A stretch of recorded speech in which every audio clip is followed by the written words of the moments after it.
ठीक है जी, सो स्टार्ट करते हैं। Today's class we are going to continue from the topics remain in chapter number 2। The reference we have is May June 23। May June 23 1 1 is the variant. और question number 2 है, ये बात आप लोगों को पता है, सैंपल रेट और सैंपल रेजोल्यूशन, ये ऐसे ही बता दो क्योंकि ये रिपीटेड क्वेश्चन है। इसका क्या आंसर होता है? सैंपल रेट क्या है? What is sample rate? Sir, the number of bits used to represent sound amplitude. Sample rate ये नहीं है, ये सैंपल रेजोल्यूशन की बता रहे हो। Oh, sorry, sir. Sample Number of resolution, bits. You हाँ, said number of bits used per sample. कोई ऐसा ही होता पर सेकंड जहाँ रेट की बात आ है. जाती है ना, Second. तो नंबर ऑफ बिट्स पर सैंपल जो है वो सैंपल रेट है। Is the number of bits पर सैंपल। ठीक है। पर सेकंड अगर हम बात करें, नंबर ऑफ बिट्स पर सेकंड जो हमारे पास जारी होती है वो हमारे पास कहलाता है सैंपल रेट। और सैंपल रेजोल्यूशन क्या हो सकता है? Number of bits used for sound amplitude. Number of bits use पर सैंपल। इसको हम थोड़ा सा और देख लेते हैं, जस्ट अ मोमेंट। ठीक है जी। तो what we were discussing is discussing about the sample rate and the sample resolution. तो हम यहाँ देख सकते हैं कि सैंपल रेट की जब हम बात करते हैं, रेट जहाँ पे भी आ जाता है तो वो रिप्रेजेंट करता है सेकंड को। तो हम यहाँ लिख सकते हैं कि sample rate is the number of samples taken per second. Number of samples taken per second, इसको हम यहाँ पे सही करेंगे, number of samples taken per second. एक सेकंड में कितने सैंपल्स जा रहे हैं, ये है आपका सैंपल रेट। हम इसको इस तरह से भी कह सकते हैं, sample taken per unit time. एक और इसकी डेफिनेशन है, sample taken per unit time, ये भी हम लिख सकते हैं। On the other side sample resolution की बात करें तो सैंपल रेजोल्यूशन होता है कि कितनी नंबर ऑफ बिट्स आप यूज कर रहे हो। तो फिर यहाँ आप लिखते हो sample resolution is the number of bits, number of bits पर सैंपल। एक सैंपल में कितनी बिट्स जा रही है, एक सैंपल में कितनी जा रही है। यहाँ पे जो ऊपर बात कर रहा है वो ये बता रहा है कि एक सेकंड में कितने सैंपल जा रहे हैं, और ये बता रहा है कि एक सैंपल में कितनी बिट्स जा रही हैं। ये हो गया sample resolution. Which type of compression has been used to compress the sound file? Sound file के लिए कौन सी कंप्रेशन टेक्निक इस्तेमाल होती है? दो तरह की होती है हमारे पास। Lossy compression. कौन सी? लॉसी। लॉसी कंप्रेशन जो होती है वो यहाँ इस्तेमाल होती है साउंड के लिए। जैसे हमने MP3 में पढ़ा था, MP3 को वो तकरीबन 90% तक फाइल का साइज रिड्यूस कर देता है वो। ठीक है, ये हो गया logic comparison. Two pieces of data that would be included in the header of the packet, repeated question है।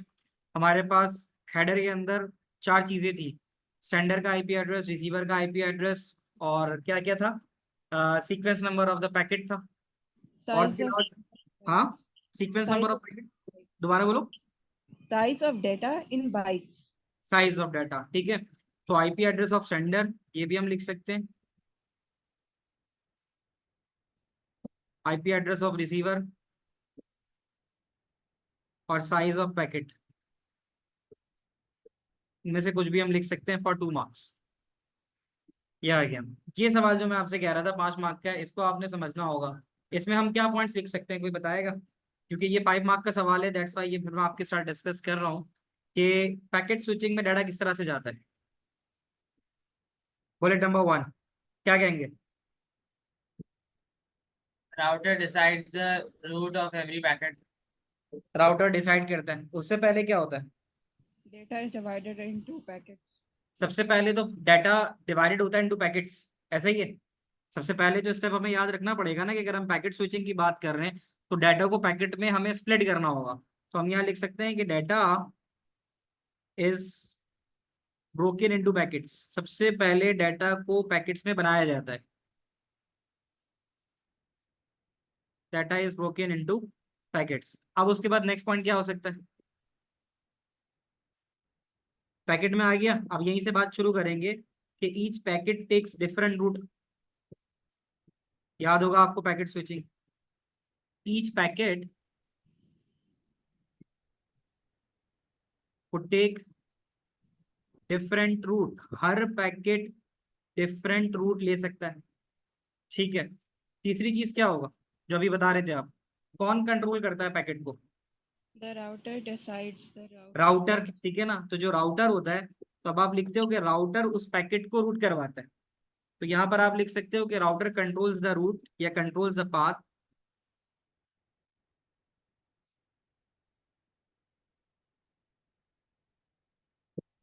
अ पैकेट टेक्स। पैकेट जो भी पाथ लेता है वो उसको प्रोवाइड करता है राउटर। तो पहली चीज, सबसे पहला डाटा जो होता है वो ब्रोकन इनटू पैकेट्स होता है। फिर ईच पैकेट जो होता है वो अपना डिफरेंट रूट लेता है, और फिर राउटर जो होता है उस रूट को कंट्रोल करता है। ये आप सीक्वेंस में इस तरह से याद कर सकते हो। और फिर राउटर ये भी डिसाइड करता है शॉर्टेस्ट और फास्टेस्ट पाथ अवेलेबल।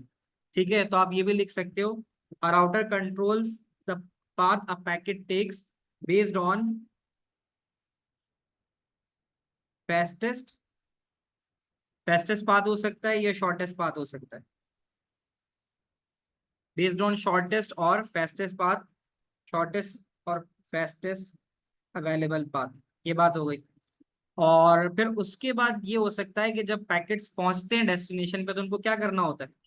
Rearrange. थोड़ा सा लाउड माइक पे। Rearrange.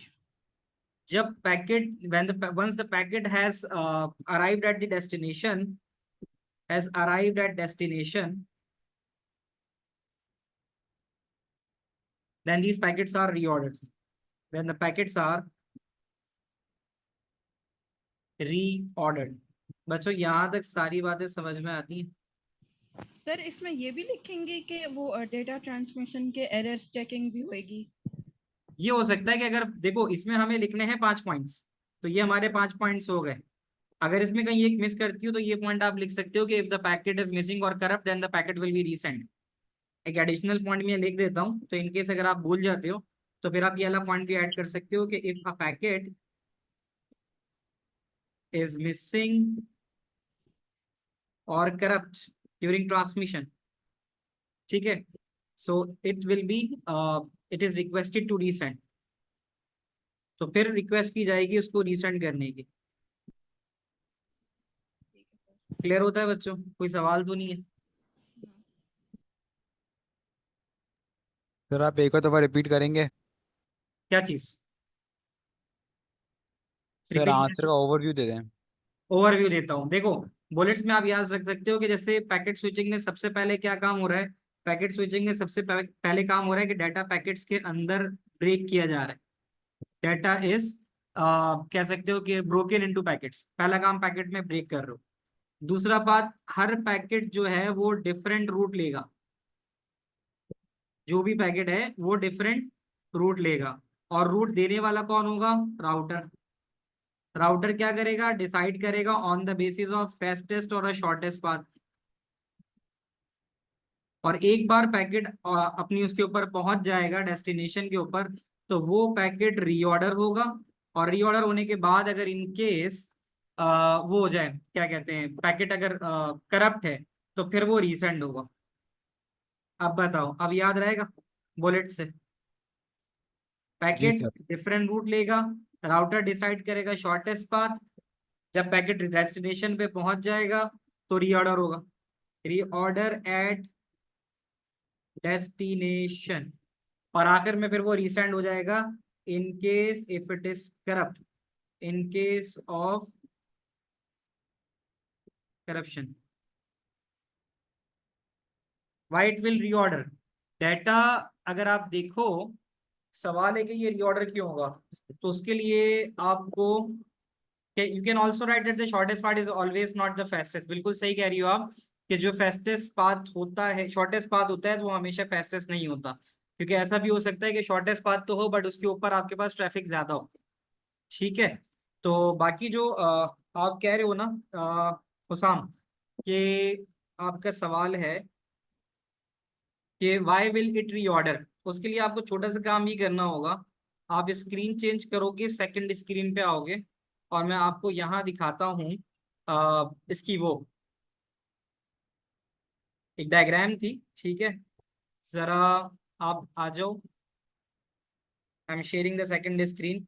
तो आप देखोगे एक डायग्राम, जब मैं उस वक्त पढ़ा रहा था तो मैंने डिस्कस की थी। कि आपके पास जब उस डायग्राम में इलेबोरेट कर रहा था कि जब पैकेट डेस्टिनेशन से अपनी सोर्स से निकलता है पैकेट, तो फिर जब जिस ऑर्डर में होता है ये वापस पहुंचते हुए रिसीविंग एंड के ऊपर उसी फॉर्म में नहीं रहता, तो इसलिए फिर इसको रीऑर्डर किया जाता है।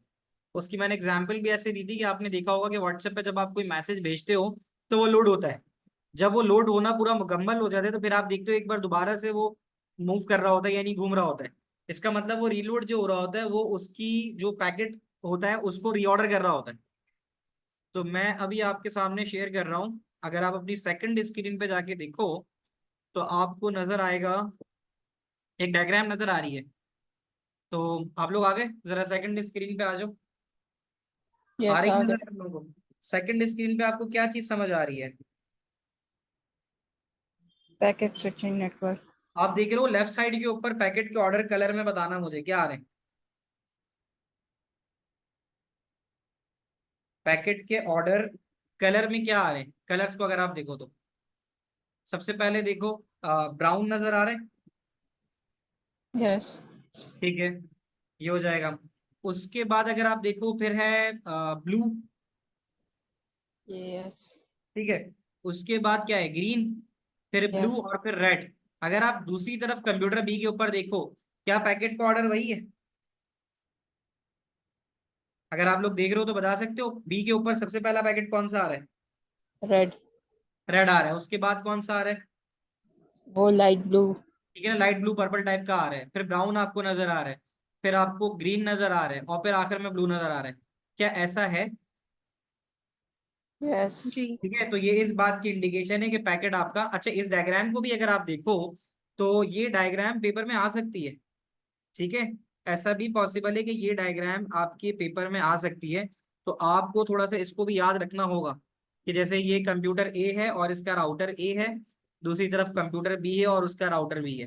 ठीक है, तो अगर ये आई भी है मुझे याद पड़ते तो आपने कुछ नहीं करना, आपने यहाँ पे 4-5 पैकेट दिखाए, राइट साइड के ऊपर 4-5 पैकेट दिखाए आपने। ठीक है, बीच में आप अपनी मर्जी से 3-4 रूट्स जो है वो डाल देना।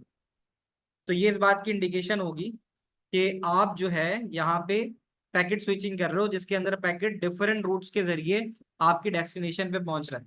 तो जो बात हमने की यही की कि पैकेट सबसे पहले ब्रोकन इनटू पैकेट्स होता है। डाटा ब्रोकन इनटू पैकेट्स, आप कंप्यूटर ए पे देखो, डाटा पैकेट्स में ब्रेक कर दिया आपने। फिर हर पैकेट टेक्स डिफरेंट रूट। अगर आप देखो जैसे यहाँ पे राउटर ए से R2 पे ग्रीन और रेड जा रहा है, लेकिन अब R2 से R1 की तरफ ग्रीन जा रहा है।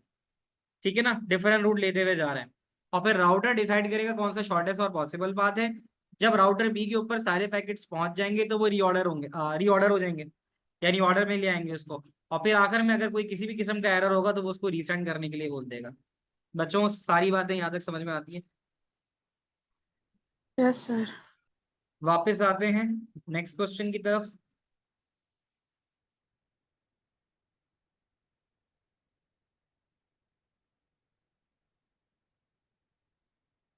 अच्छा जी, इसके बाद 2 से हमें मजीद यहाँ पे तो कोई सवाल नहीं मिलता। Sensor and micro processor that is from 3, network वाला है 5 से है। आगे इसका जो भी सवाल है उसकी तरफ आते हैं पहले।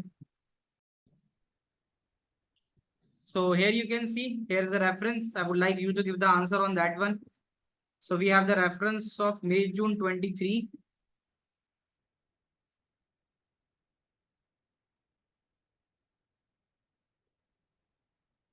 and the variant is 1-2.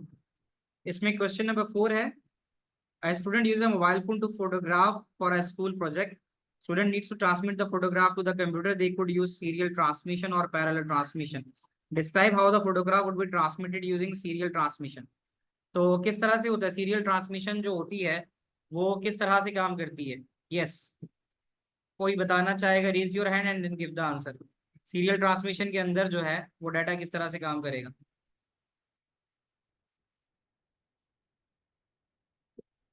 कौन बताना चाहेगा? ये सिंपल आपसे पूछ रहा है कि सीरियल ट्रांसमिशन की जो वर्किंग होती है उसके बारे में बात कर रहे हैं। So I receive answer from yes Mehdi, बताओ। सर डेटा पहले पैकेट्स में ब्रेक होगा, उसके बाद सिंगल बिट जाएगा ओवर सिंगल वायर। इसमें पैकेट का जिक्र तो हम नहीं करते, क्योंकि सिंपल सिंपल वो सीरियल ट्रांसमिशन की बात कर रहा है। सीरियल ट्रांसमिशन में दो बातें आप बहुत आसानी से समझते हो और आपको याद होती है कि data is send 1 bit at a time. Serial में क्या ये बात होती है? Data is send 1 bit at a time, ये हो जाएगा। और दूसरा, क्योंकि सीरियल ट्रांसमिशन है तो सिंगल वायर इज यूज्ड। ठीक है, तो ये आपके पास how the photograph is sent, data is send 1 bit at a time and a single wire is used. तो ये दो बातें अगर आप लिख लोगे तो आपको 2 पॉइंट मिल जाएंगे।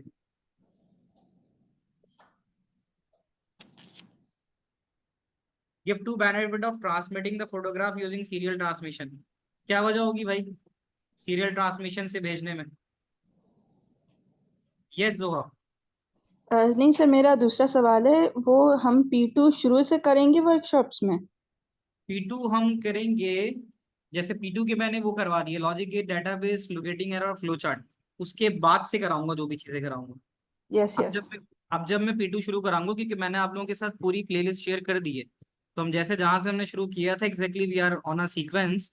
तो अब जब मैं कराऊंगा P2 स्टार्ट कराऊंगा, तो P2 में आप लोगों को मैं पहले जो 2-2 4-4 मार्क के क्वेश्चन जितने भी आते हैं ना वो करवाऊंगा। जो छोटे छोटे क्वेश्चन हैं, वेरिएबल का डिफरेंस, कांस्टेंट का डिफरेंस, प्रोसीजर और फंक्शन का डिफरेंस, कितनी तरह के लूप होते हैं, जो मिक्स एंड मैच क्वेश्चंस आते हैं वो कराऊंगा पहले। फिर उसके बाद में आगे फिर सूडो कोड्स की तरफ आ जाऊंगा एक साथ। ठीक है सर, बस यही पूछना था। Thank you. What I got from the Yusuf, ठीक है यूसुफ, अच्छा जवाब है आपका कि सीरियल के अंदर ना स्क्यू नहीं होता data.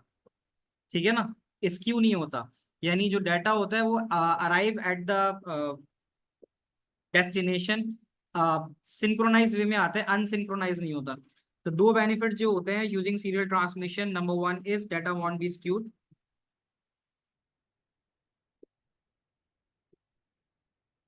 Data won't be skewed, data skew नहीं करता। ठीक है, और लेस चांसेस ऑफ इंटरफेरेंस होता है। ठीक है, ये भी चीज होती है कि चांसेस ऑफ एरर कम होते हैं, लेस चांसेस ऑफ एरर, क्योंकि वन वायर आपका यूज हो रहा होता है। और ट्रांसमिशन स्पीड जो होती है वो अच्छी होती है, क्योंकि सीरियल ट्रांसमिशन में ट्रांसमिशन स्पीड जो होती है वो रिलायबल होती है, it is reliable over the longer distance. तो लेस चांस ऑफ एरर और इंटरफेरेंस।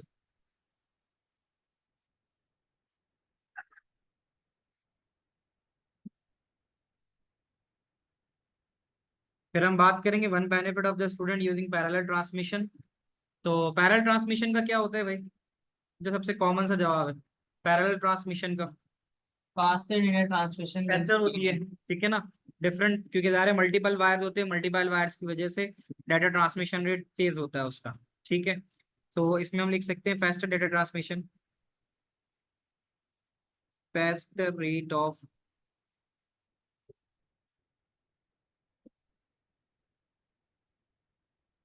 ट्रांसमिशन, ये वाली बात हो गई। बाकी तो क्लाउड स्टोरेज से रिलेटेड है, that is relating to chapter number 3। अभी फिलहाल इसकी बात नहीं करता मैं, अगले सवाल पे आते हैं। ठीक है, मैंने जो सीक्वेंस बताया था कि भाई आप पेपर 1 की प्रिपरेशन करोगे और जिसमें ज्यादा वेटेज आता है ना, वो है चैप्टर 1, फिर है 3 और ये 5। ये 3 बड़े चैप्टर हैं और ये आराम से ना तुम्हारा 70% कवरेज कर जाते हैं पेपर 1, 3, 5। उसके बाद 2 है, उसके बाद 4 है और उसके बाद 6। ऐसे समझ लो ऑड और फिर इवन। ये आपकी प्रिपरेशन अगर आप चैप्टर वाइज periodically करना चाह रहे हो तो आप इस तरह से कर सकते हो। ठीक है, we have a new question, और मैं आपसे भी जिक्र ही कर रहा था इस तरह के सवाल का कि डायग्राम्स आ रही हैं अब। ठीक है, तो डायग्राम्स के ऊपर मैं आखिर में एक सेशन और भी कर लूंगा, ताकि आप लोगों को थोड़ा सा रिकैप एंड रिवाइज हो जाए कि डिफरेंट तरह से हमारे पास जो डायग्राम्स आ रही हैं हम उन डायग्राम्स को कैसे बना सकते हैं।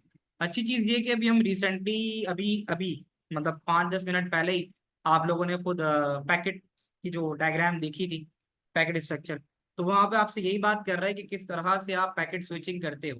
ठीक है, सो ये सवाल है, complete and annotate the diagram, demonstrate how packet switching is used to transmit across a network, including the use of router from device A to device B।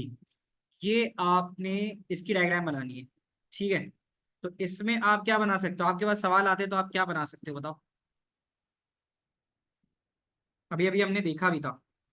Sir हम नोट्स बनाएंगे। हम्म, हम फिर डिफरेंट कलर नहीं but different basically packet को वो number कर दें और फिर वो पूरा रैंडम हाँ, करके क्योंकि रैंडम वहां पर बना आप दें। सारे कलर तो और नहीं फिर यूज कर डिवाइस सकते। बी पे फिर वो सीक्वेंस में जिस जिस तरीके से डिवाइस ए सीक्वेंस में दिखा था ना, वैसे डिवाइस बी में सीक्वेंस में वो सेम सीक्वेंस में आ जाए। Very good. यानी अगर हम बात करें तो अभी हमने जो रिसेंट डायग्राम देखी थी वही डायग्राम पूछ रहा है। तो आप ये देख सकते हो कि बुक से काफी सारी चीजें एग्जैक्टली उसी तरह पूछता है। तो आपको याद होगा डिवाइस ए से यहाँ पे हम ऐसे आए थे and we have a router A,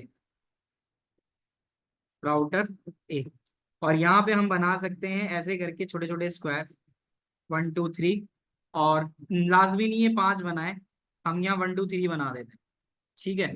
और 1 2 3 के बाद अब हम यहाँ पे डिफरेंट जो है वो राउटर्स रख देते हैं, डिफरेंट रूट्स बना देते हैं। अब मैं इसको लेट सपोज कहता हूँ राउटर 1, ये हो गया राउटर 2, ये हो गया राउटर 3, ये हो गया राउटर 4। ठीक है ना, ये राउटर 4 हो गया। अच्छा, ये डिवाइस बी है और इससे फिर कनेक्ट होगा हमारा router B. This is router B and this is router ए।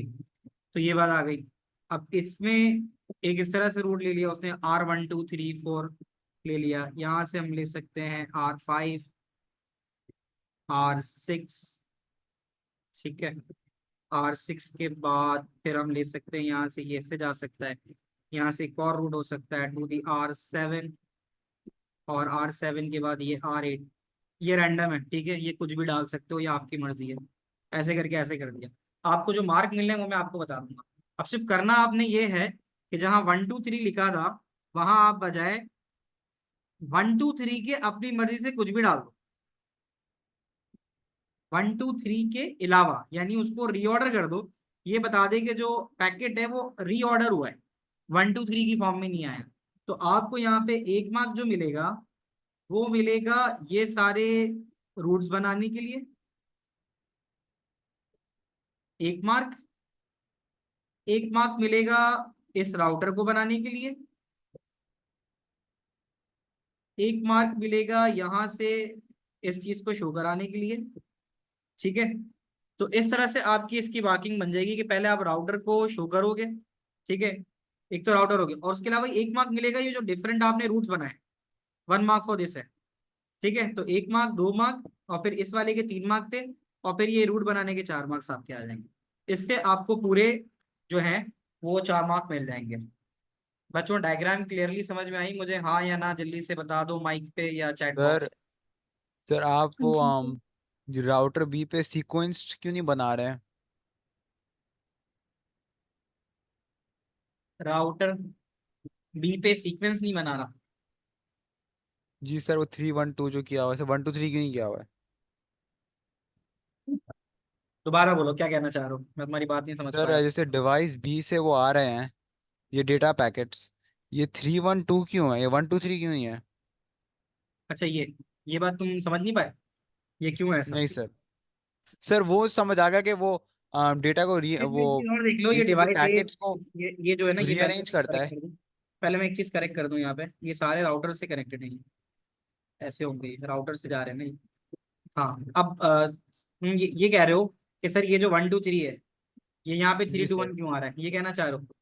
जी ये अभी थोड़ी देर पहले हमने अभी जो सवाल किया था उसमें यही तो था कि जब पैकेट स्विचिंग होती है तो पैकेट स्विचिंग में आपका जो पैकेट्स हैं वो डिफरेंट रूट्स से आते हैं। यानी हर पैकेट डिफरेंट रूट का इस्तेमाल करता है।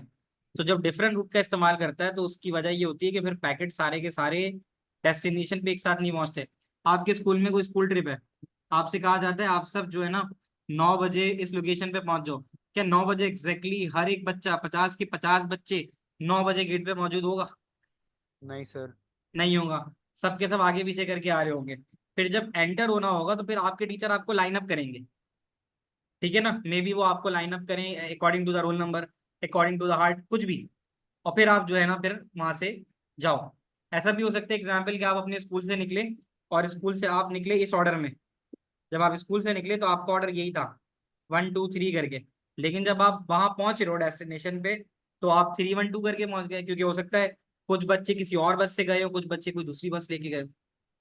तो अगर उन्होंने कोई और ट्रैफिक कोई और रूट लिया हो तो अगर कोई जिस रूट से वो जा रहे हैं अगर वो ट्रैफिक रूट बिजी हुआ तो हो सकता है कुछ बच्चों को पहुंचने में टाइम लग जाए। क्या तुम्हें तुम्हारा जवाब मिल गया? सर नहीं सर, लेकिन ये समझ आया, लेकिन सर ये समझ नहीं आई, जो रीअरेंज होता है ये डिवाइस में होता है या राउटर में होता है? ये राउटर करेगा ना। और सर ये जो आखिर में जो एरो है, ये एरो की डायरेक्शन राउटर भी से डिवाइस भी होनी चाहिए ना? मतलब एरो हेड वो हाँ ये अपवर्ड ऊपर की होना तरफ, चाहिए ना? ये ऐसे ही जाएगा ये। सही कह रहे हो, ये यहाँ से यहाँ होनी चाहिए। क्लियर है? जी सर, समझ आ गया। अच्छा जी, आगे देखते हैं अगला सवाल। क्योंकि ये होपफुली कर लोगे तो इंशाल्लाह ऐसी में से कोई ना कोई चीज आपके पास जो है ना वो वहां पर आके पूछ लेगा। अगला सवाल देख लेना, अगला सवाल क्या है।